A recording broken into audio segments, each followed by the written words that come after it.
యేసుప్రభు భూమి మీదకి రావడం కూడా మీరు ఆలోచన చేయండి, అందరు జాగ్రత్త వినండి. లోకమంతా కూడా పాపము విస్తరించి మనుష్యులు పాపం వల్ల శాపగ్రస్తులుగా చచ్చిపోతున్న సమయం, ఆ సమయంలో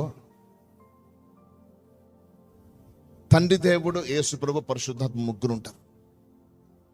అయ్యో ఇలా జరుగుతుంది కదా అని అంటే యేసుప్రభు అని అంటే, నేను వెళ్తాను భూమి మీదకి, నేను వెళ్తాను, వెళ్ళి నా రక్తాన్ని వారి కొరకు నేను చిందిస్తాను అని చెప్పి యేసుప్రభు he comes to the world, ఈ లోకానికి వస్తాడు. చూడండి, he was not compelled to go to the cross. సిలువ మోయడానికి ఆయన బలవంతం చేయబడలేదు. తండ్రి ఆయన బలవంతం చేయలేదు. లేదు, నువ్వు వెళ్ళాలి, సిలువలో మరణించాలి. It was not a command. అది ఆజ్ఞ కాదు. ఆజ్ఞ కాదు అది. తను ఇష్టంగా వచ్చినాడు భూమి మీదకి. నేను వెళ్తాను తండ్రి అని భూమి మీదకి వచ్చినాడు.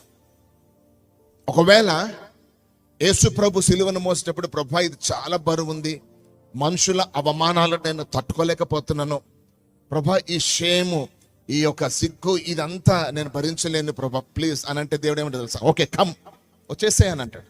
ఎందుకంటే దేవుడు బలవంతం చేయలేదు తనని. నేను వచ్చేస్తా ప్రభా, నాకు ఇది వద్దు అని అంటే వచ్చేయమంటాడు దేవుడు, అంతే. తండ్రి వచ్చేయమంటాడు. ఎందుకు కంపల్సరీగా పంపలే, కమాండ్గా పంపలేదు. ఆయన ఇష్టంగా వచ్చినాడు భూమి మీదకి.